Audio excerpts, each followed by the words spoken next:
Oh, wow. This has been a great crowd. Now, Joe, I've gotten to walk around. This table threatened me. I want you to know, next year when I'm back, don't put them up front, okay?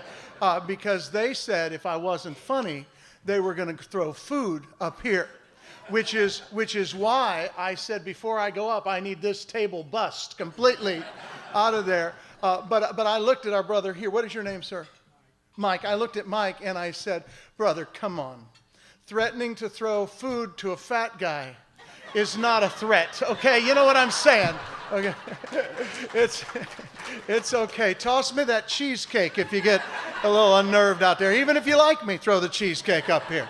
That'll be just fine. It is an honor to be here. Sometimes people say you're a comedian person. Why are you here representing a group that is here and is circling around the word abortion? And I want to answer that right up front.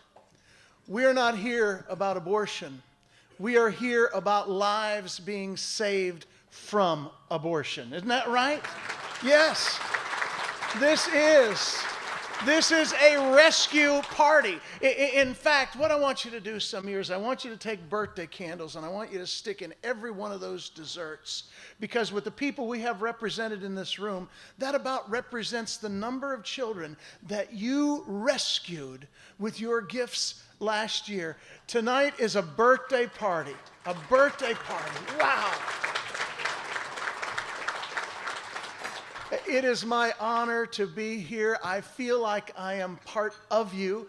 My wife and I, 8 years ago, moved to the Dominican Republic to start a project down there. And in the development of that, we saw a need, and we helped develop and start 2 pregnancy centers down there. So we're part of you. That's our heart, too. Thank you so much. The dinner was delicious too. Wasn't it a great dinner? It was a delicious dinner. I was out with my, yes. I was out with my daughter. Now, my youngest daughter, her name is Kendall. And I was out with her a couple of weeks ago. She got to come with me. And it was a local date. We live in Florida when we're not in the Dominican Republic. And she drove up with me to the DeLand area. And that night for dinner, we had chicken cordon bleu, okay? You know, it sounds fancy when you say it, chicken cordon bleu. But she is 10 and she's lived on beans and rice in the Dominican Republic since she was 2. And she had never had chicken cordon bleu before. And on the way home, we called Mama and told Mama we're on the way home. We'll be home in about an hour and a half. And Mom and Kendall started talking. And Mama said, how was the program? She said, oh, it was very good, Daddy. It was really funny. And she said, how'd you like the dinner? And she said, oh, we had a great dinner. My wife said, well, what did you have? She said, we had Hot Pockets. And, you know...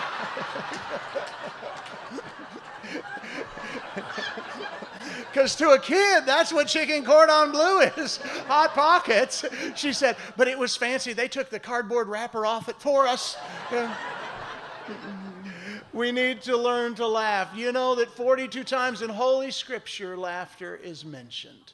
We need to laugh. The New England Journal of Medicine says if we laugh 100 times a day, it's equivalent for our heart muscle of jogging 10 miles. 100 laughs a day, 10-mile jog. Some of you will laugh enough tonight, you could have an extra piece of pie or cake on your table. It won't even bother you. It's free. Tonight was free, all right?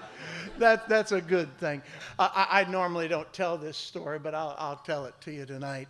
I was at the Springs Church in Ocala, Florida.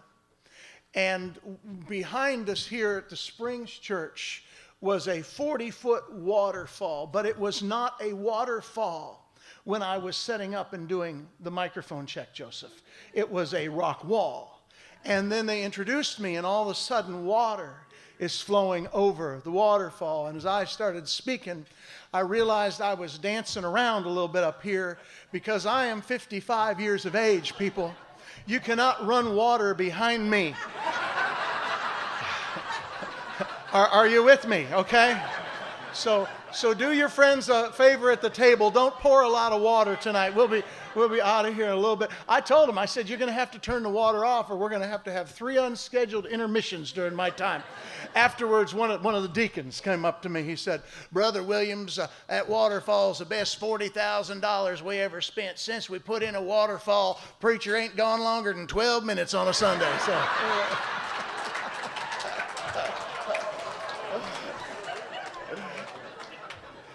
I like to bring things that are current to the table. Folks, this is brand new. This just happened Sunday morning. I'm flying into Salt Lake City. Have you flown into Salt Lake City?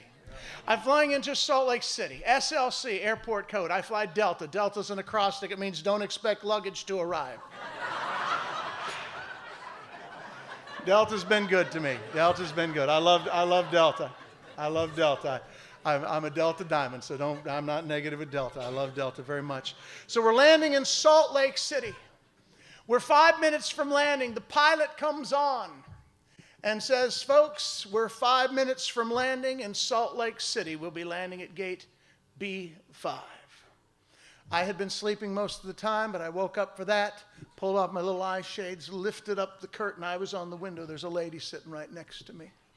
She looked out the window and she said, wow, I wonder what that big body of water is.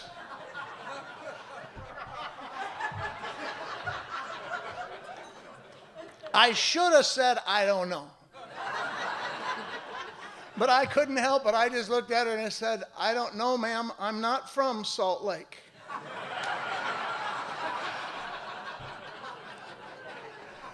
When God gives it to you, you need to just take it. You know what I'm saying? Just take it. It's out there. Humor is a gift. We are here to celebrate tonight. Some folks might say, why a comedian? And I will just be honest with you, I'm who you could afford, okay? If you would have given more last year, James Dobson himself would be here, okay? Technically, I'm your fault. It is my honor to be here in the room with people of like precious faith and ideology and the desire to be more than what I call bumper sticker pro-life, but to be really involved and part of saving the lives of children. I was in Seattle, Washington. I'd taken the red-eye flight. I was speaking at the pregnancy center there.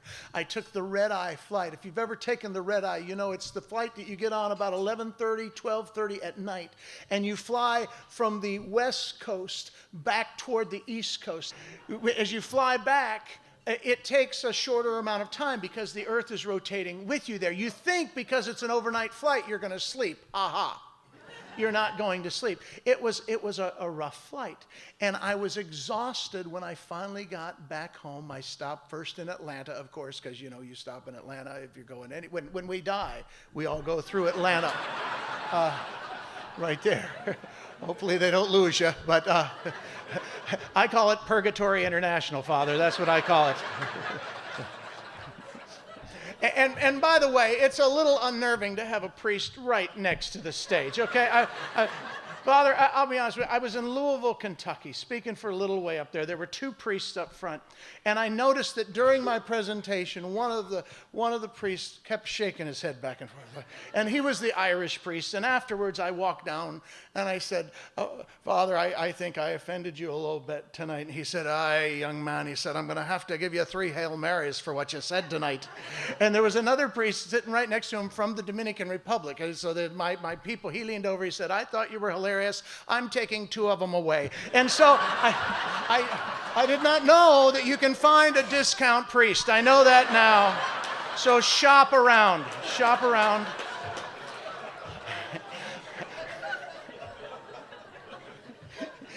But 3, is that 3 for that? Okay, thanks. Okay. I was so tired when I got home, I forgot to take my medicine. Now, it's important for me to take my medicine. I have a heart problem. You know that. We talked about that. In fact, I have died before. I actually flatlined 2 times in Butte, Montana 2 years ago, okay? Flatline, right, that one right there. And you know, not upset, but flatline, okay?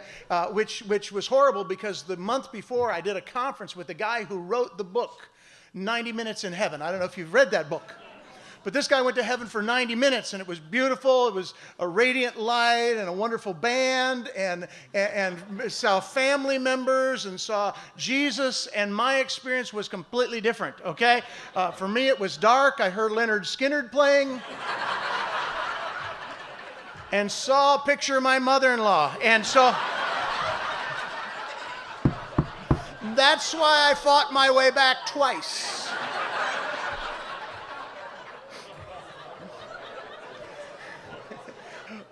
Oh, man. So I take medicine. My medicine is very time sensitive. I have to take it at 9 in the morning, 9 at night to keep everything, the heart beating on track, okay? That's how it's set up. I was so tired after the flight, I forgot to take my medicine. Went to sleep, forgot to take my medicine. Woke up around 2 o'clock in the afternoon, totally exhausted. Came out, played with the kids a little bit, talked to them. I was just totally exhausted. I'm older now. I don't travel that time changing as well anymore. And so around 6 o'clock, I said, baby, I'm going to just go lay down in there. I went and laid down, fell fast asleep, forgot to take my evening medicine too. Not good, not good. I take 15 pills a day, okay? Right there, yeah. If my wife were here, she'd have her hands on her hips in the back going, you tell them the truth. I take 15 pills a day, okay? 2 of them given to me by doctors. 13 given to me by people like you who have said, if you'll take these, you'll get better, okay? Where's my essential oil, ladies? You know what I'm talking about. You know what I'm talking about. I have 2 essential oil ladies that actually put drops of oil into pills. I didn't know you could do this or it was legal, okay? Send them to me through the mail. I can't even pronounce the names of the oil. The only thing I do know is that every day, both of my capsules contain 2 drops of frankincense, okay, which I know from my time in seminary is for your burial, which kind of bothers me, okay? I don't think frankincense should be in a get better oil. It ought to be in a goodbye oil, okay? But anyway, I'm not bitter. I fell asleep in the evening, forgot to take my medicine, woke up 12:30 at night and went, oh, I haven't taken any of my medicine. Now I'm trying to recalculate what I need to do. I go into the kitchen. My wife has the medicine laid out there right on the sink. I had just forgotten to take it. I opened the refrigerator door, didn't want to wake up anybody in the house. Everybody's sound asleep. Opened the refrigerator door in the glow of that 15-watt cool bulb there, you know, took a little glass of water there, started taking my pills. In the taking of all of my pills now, somehow I looked down, I realized that I had dropped 2 pills on the floor. There were 2 pills on the floor. And you have to understand, we have young kids at our house, so we believe if something falls on the floor, there's a window, a short window of time in which you can pick it up and it's still considered clean. Do you know what I'm talking about? Yeah, okay. At our house, that's 45 minutes. So anyway, I picked it up, popped them in my mouth, swallowed them, went back to bed. Everything was fine, slid back into bed, nobody any wiser. I'm laying there, instead of falling back to sleep, I started getting indigestion. Move quickly from indigestion to an upset stomach, move quickly from an upset stomach to outright pain. And as a man who has been married now for 33 years consecutively, I realize that I should not suffer alone. Can I get an amen? Can I get an you know what? Thank you, thank you, thank you. Thank you, Deacon. Appreciate that. And so I leaned over to my wife, the love of my life, my helpmeet unto the Lord, biblically speaking. And I shook her arm and I said, baby, wake up, I'm not feeling well. To which my wife, the love of my life, says to me, roll over and go to sleep, you'll feel fine in the morning, okay? That was not the level of care I expect after 33 years of faithful marriage. Can I get another amen? Thank you very much, okay. And I started to get mad. And I said, nope, not going to take the bait, not going to get angry. What would Jesus do? I said, he would send her to hell right now is what he would. No. Sorry, hang on.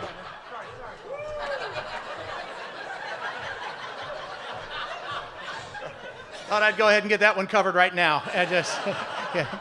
No, I was joking, obviously. I said, no, Jesus would give her a second chance. You know what I'm talking about? So I thought about this now. I do not know a lot about psychology. My wife does. I've studied her doing her psychological stuff with people. My wife has her master's degree in orchestral conducting, female orchestra conductor. Talk about unemployable. There it is. Okay.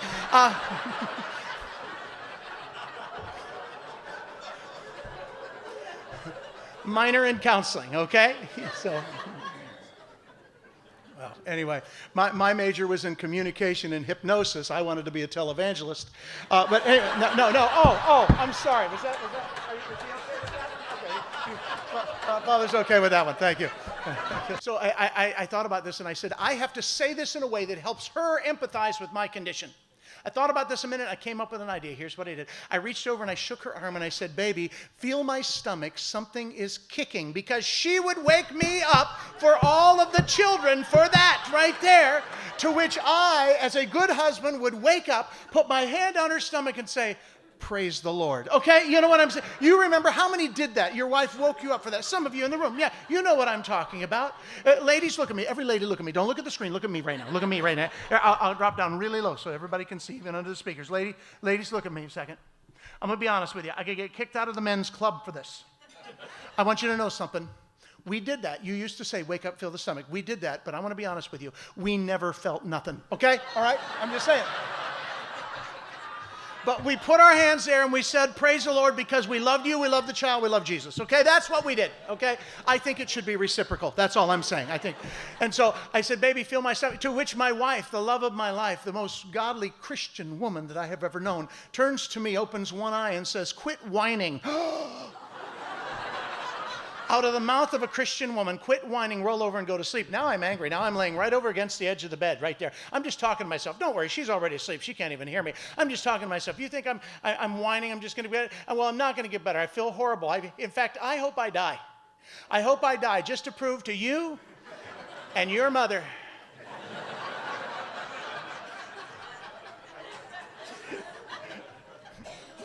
Finally, I couldn't take it anymore. I got up, I got dressed. Let me tell you, I got dressed as noisily as possible, too, by the way.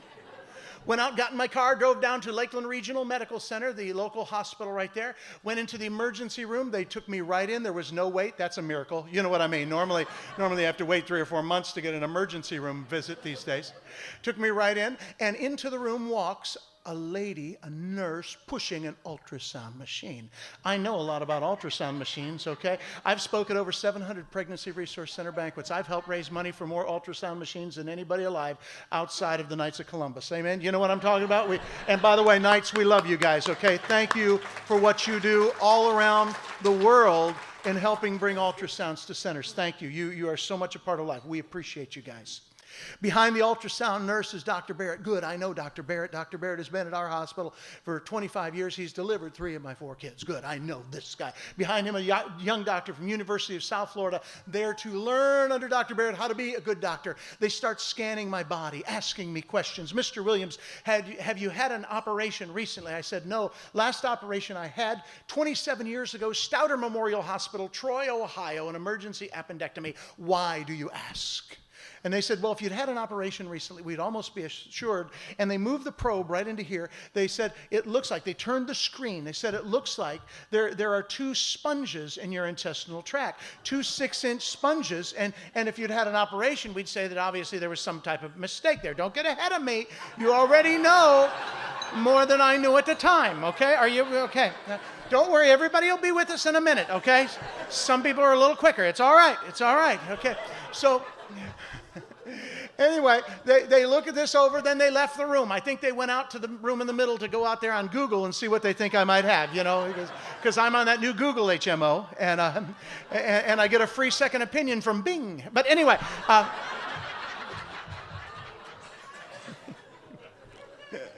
so anyway, when they left the room, I got on the phone and I woke my wife up a 3rd time. I said, I'm not just whining, I'm not just going to get better in the morning.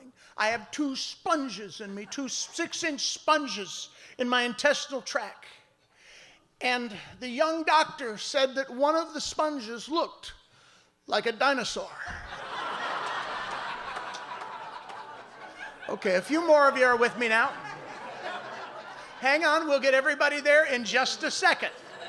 We're 15 seconds away from total eclipse, okay? To which my wife, the love of my life, says to me, we went to the dollar store today. Have you ever had somebody join your conversation that had no idea what you were talking about? I said, baby, wake up. I'm at the emergency room, the ER. I am here. Dr. Barrett is here, delivered 3 of our kids. The ultrasound nurse, young doctor. I have a T-Rex in my intestines. She said, I heard you, silly. We went to the dollar store, and your middle son, Coleman, with his dollar, bought 4 little green pills that when you throw them in water, 6 minutes later, they expand to 6-inch foam dinosaurs. He lost 2 of the pills, okay? Yeah. I said, I will call you back. I hung up the phone, I hid it away, I pushed the button on the bed. Let me tell you, they are quicker in the emergency room than they are in the rest of the hospital. Almost immediately through the door, they come back in, and I told them what my wife had told me. And they started laughing at me. Yeah. Yeah. No, not just laughing. No, calling other people in other parts of the hospital to come down to the emergency room where they would scan my body and take cell phone pictures of the screen and text them to friends all over the country and laugh again.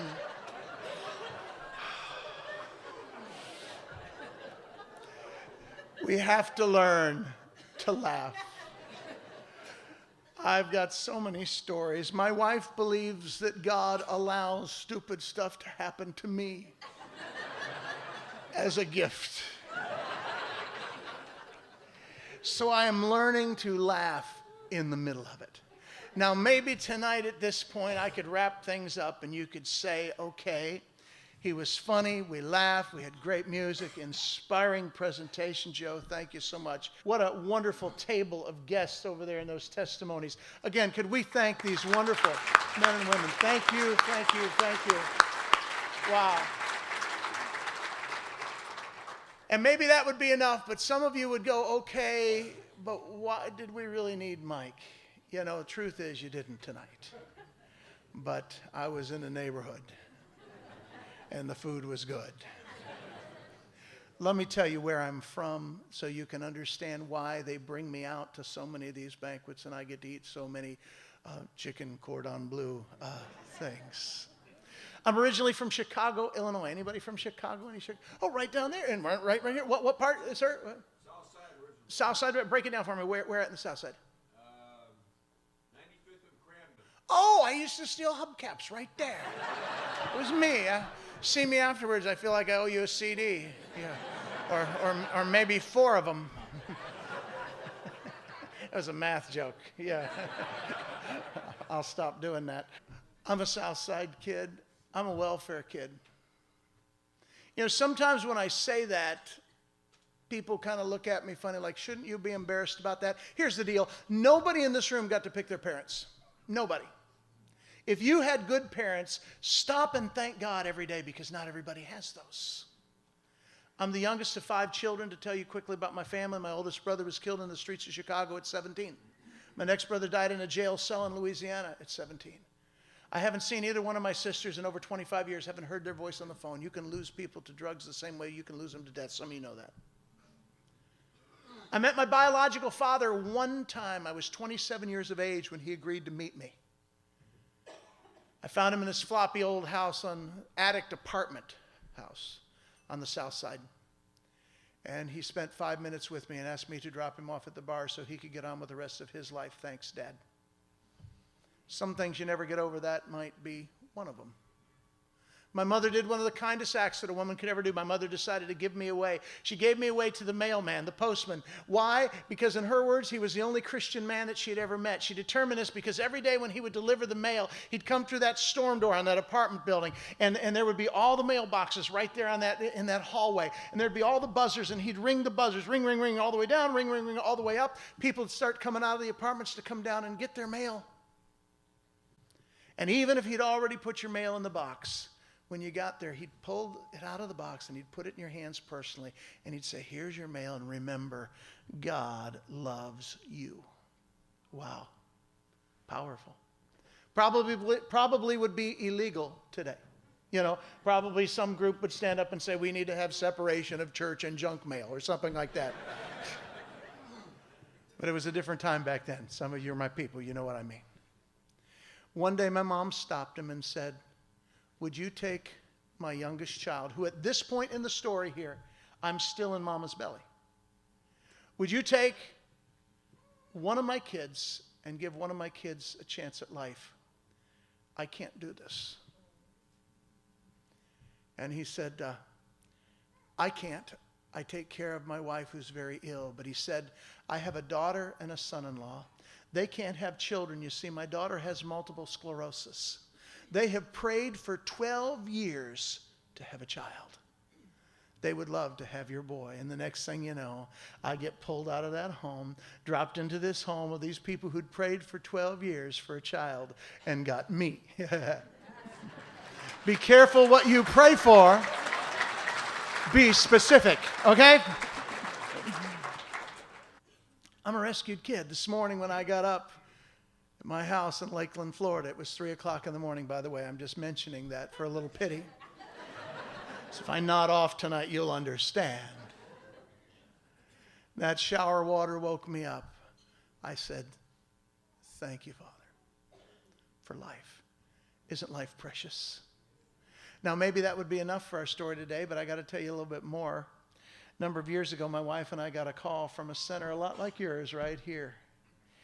And they said, my wife took the call, Mrs. Williams, we have a young lady here who has an 8-month-old child. Now, this is out of the norm for systems.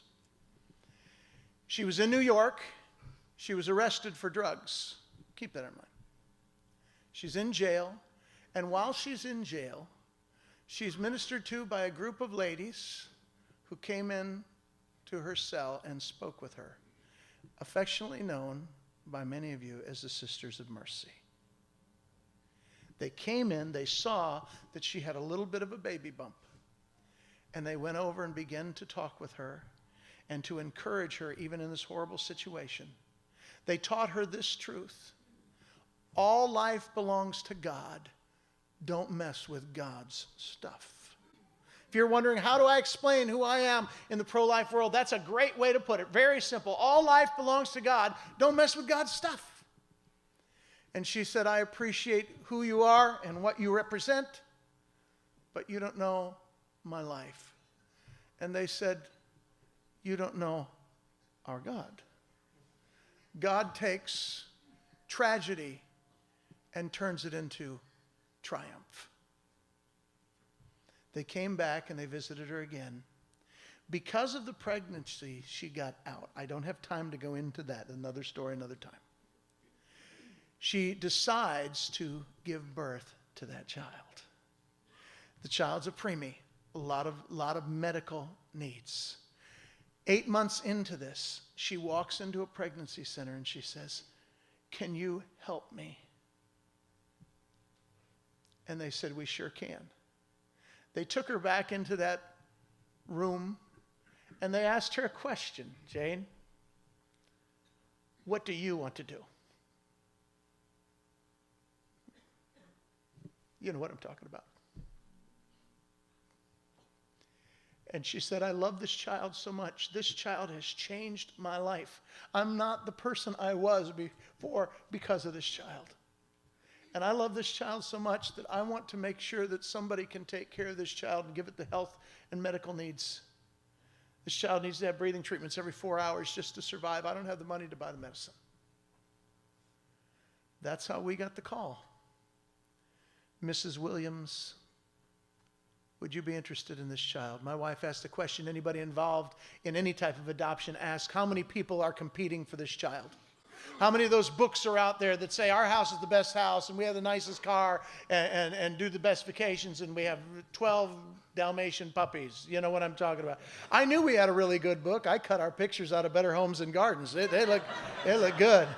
My wife said, you are going to get caught. I said, no, I'm not. If we do, I'm going to tell them that's our house in the Hamptons. Down here in Florida, we winter in the double wide. Okay? And so...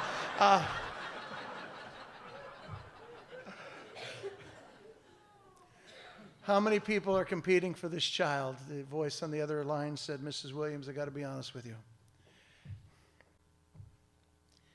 You're the W's.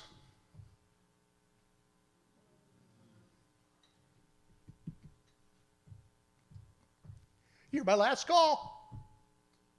My wife said, we'll take him. She did not ask me. She spoke for both of us. I was her next call, though. I remember the call. I was in Atlanta, Georgia. I was on the escalator going down to get on the tram to go from airside A to airside double Z. And I had 4 minutes. And I was going to try to make it because I was going to try to hotwire the tram to only stop at my stop. And I thought I could do that because I used to watch MacGyver. I knew all I needed was a hairspray, a can of pantyhose, and a toothpick. And I said, man, if I just had a toothpick.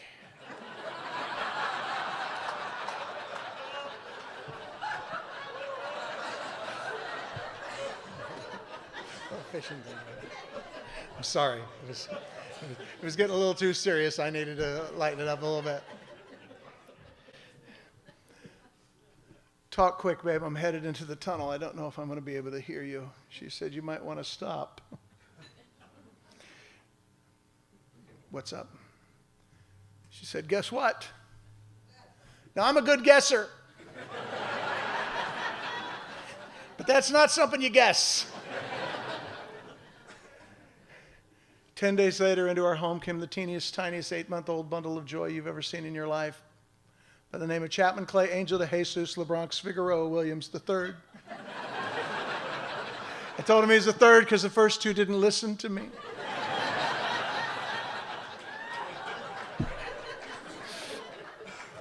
Very obedient child. Now you know why I'm here tonight? Now you know why I leave my calling in the Dominican Republic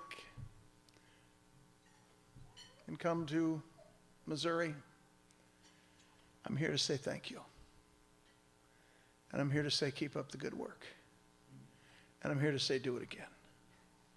I'm here to say keep up the rescue. You know, when I look at your stats and your efficiency,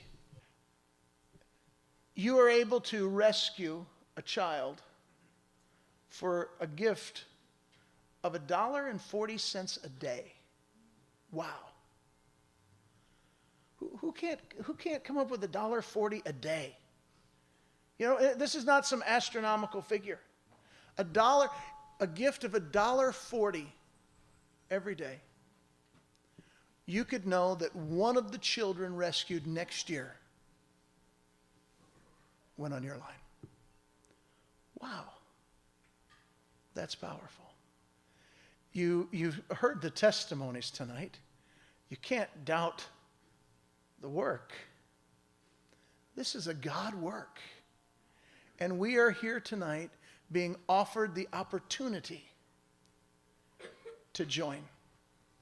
We're being offered the opportunity to not just be bumper sticker pro-life, but to know that one of the legacies that we will leave here on this earth will be that a child is alive, or 2 children are alive, or 10 children will be alive because of our work here. It's an honor to be representing you tonight. Normally, I'm used to closing. And I'm turning it over to you, Joseph, tonight because you do that here. I'm honored that you would do that. I want to say just a couple of more encouraging words to them tonight before I turn it back over to you.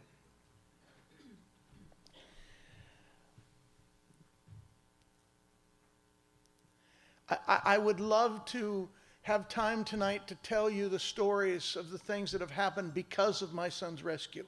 I can't tonight. Another time, another place. I would love to tell you the transformation of this mom because of it. I can't tonight. We're out of time. But I want to tell you, this works. And if you're looking tonight for a way to be pro-life in a way that lives will be saved, this is where to give it. Now, I love Missourians. When I was a kid, I wanted to live in Hannibal, Missouri. I wanted to get on a raft with Mark, like most of you did, right there. I was going to stay out of school, and I was just going to go up and down the river. I never understood how they got back up, but maybe they hired people or something. I don't know. I've been to your area many times. I know that there are a lot of wonderful organizations here that do a lot of good work in a lot of areas. But let me ask you a question. Who can you give a dime or $1.40 to and know that because of that gift, somebody will be alive because of it? Not just helped, not just moved forward, not just given a hand up, but that somebody will be alive because of it. Right here tonight. It has been my honor to represent the center and to represent those children. Thank you for allowing me to be here tonight.